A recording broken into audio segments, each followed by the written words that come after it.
Bonjour et bienvenue à tous, c'est LJDD et aujourd'hui je vous propose mon top 10 des films de 2022. Bon, bien sûr ce n'est que le top des films qui m'ont personnellement le plus marqué et c'est donc totalement subjectif.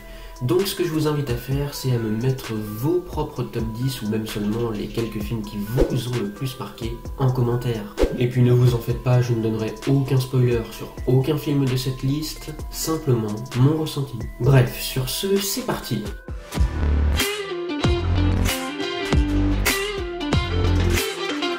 Figurez-vous que c'est un film français qui ouvre ce top 10 car à la 10e position, j'ai décidé de mettre le film Novembre de Cédric Jiménez.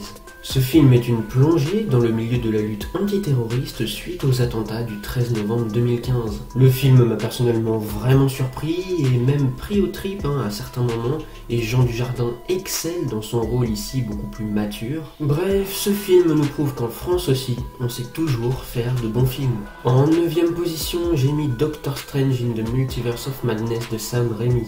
Bien qu'ayant été déçu du traitement du multivers dans ce film et des effets spéciaux qui à certains moments faisaient trop bouillie numérique, on reconnaît tout de même bien la patte cinéma-horreur très particulière du réalisateur Sam Raimi et les acteurs sont plutôt investis dans leurs rôles respectifs avec quelques caméos et quelques scènes d'action vraiment cool qui ont su ravir les fans de la saga. C'est donc selon moi un film assez imparfait mais qui réussit tout de même à se démarquer de la saucée de production de Marvel pas très ouf qu'on a pu avoir cette année.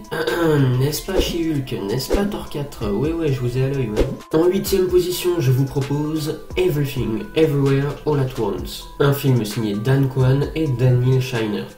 Pour ne vraiment pas rentrer dans les détails, c'est simplement une fille blasée par sa vie et son travail trop exigeant qui se retrouve d'un coup propulsée dans le multivers et qui en explorant différents mondes parallèles va découvrir différentes versions de la vie qu'elle aurait pu avoir. Alors ok, ça n'est peut-être pas un Marvel, mais j'ai trouvé justement que l'exploration du multivers était bien plus cool à regarder dans ce film que dans ce qui nous a été présenté pour le moment côté MCU. En plus, j'ai trouvé que l'humour était bien géré et puis le film bénéficie d'une réalisation fraîche et talentueuse avec un scénario simple mais qui tient la route. Bref, si vous avez envie de vous faire un petit kiff multivers, eh bien je vous recommande vraiment cette petite aventure. C'est le film Compromat de Jérôme Salle qui gratte la 7e place de ce classement, et oui, encore un film français de bonne facture. Ça se passe cette fois-ci en Russie en 2017 lorsqu'un expatrié français est arrêté, victime d'un coup monté des services secrets russes qui détiennent contre lui de faux dossiers compromettants. Il va donc devoir faire tout son possible pour rejoindre la France par ses propres moyens. Le pitch du film fait très simple dit comme ça, mais les intrigues qui s'entremêlent dans ce film sont très intéressantes,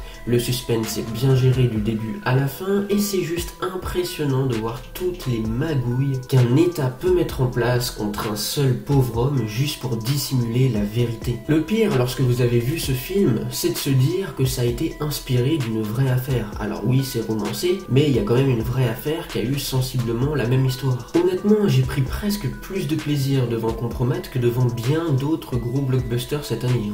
À la 6e place, j'ai mis Uncharted de Ruben Fleischer, un film d'aventure centré sur Nathan Drake, un jeune qui va se retrouver embarqué dans la plus grosse chasse au trésor du siècle. Bon, le film en soi est assez manichéen et les personnages parfois un chouï caricaturaux, mais les chorégraphies et les scènes d'action sont assez originales et vraiment poussées à l'extrême. Tom Holland est, je trouve, très crédible en Nathan Drake, et surtout les nombreux clins d'œil au jeu Uncharted sont plutôt cool.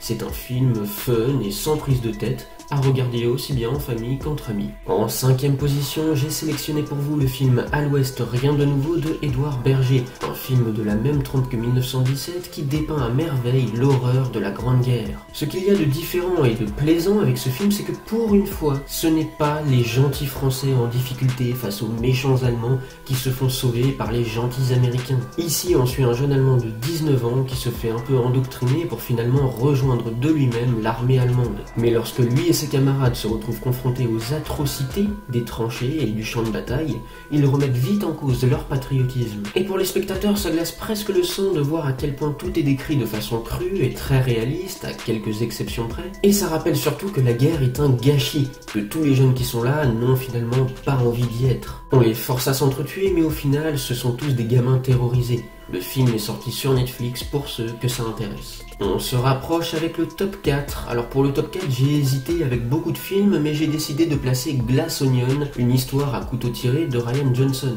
Comme pour le premier film, ce nouvel opus est centré sur le détective Benoît Blanc, incarné par Daniel Craig, qui doit résoudre une nouvelle enquête, cette fois-ci dans l'entourage d'un milliardaire. J'aime toujours autant le ton léger de ce deuxième Glass Onion, qui ne se prend pas au sérieux et qui propose pourtant toujours une enquête bien ficelée, bien racontée, avec du suspense du début à la fin. Bref, c'est un vrai plaisir ces petits films Glass Onion. Tous les personnages sont très différents et paraissent tous suspects au moins à un moment du film, ce qui relance le doute et relance le suspense à chaque fois.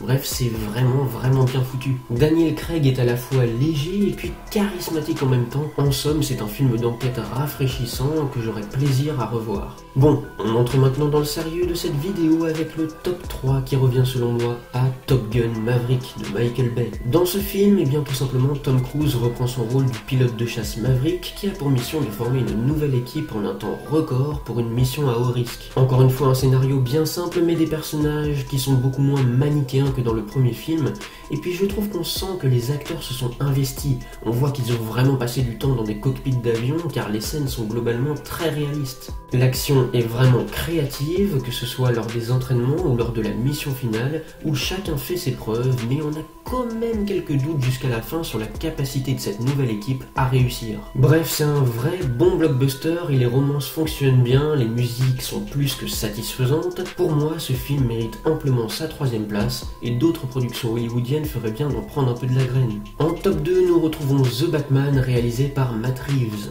Cette toute nouvelle version du personnage nous présente un jeune Batman qui n'endosse le rôle de justicier que depuis 2 ans. Incarné par Robert Pattinson, Bruce Wayne est ici un jeune homme très perturbé et très effacé qui ne vit que pour sa mission de chevalier noir, au détriment de toute vie sociale.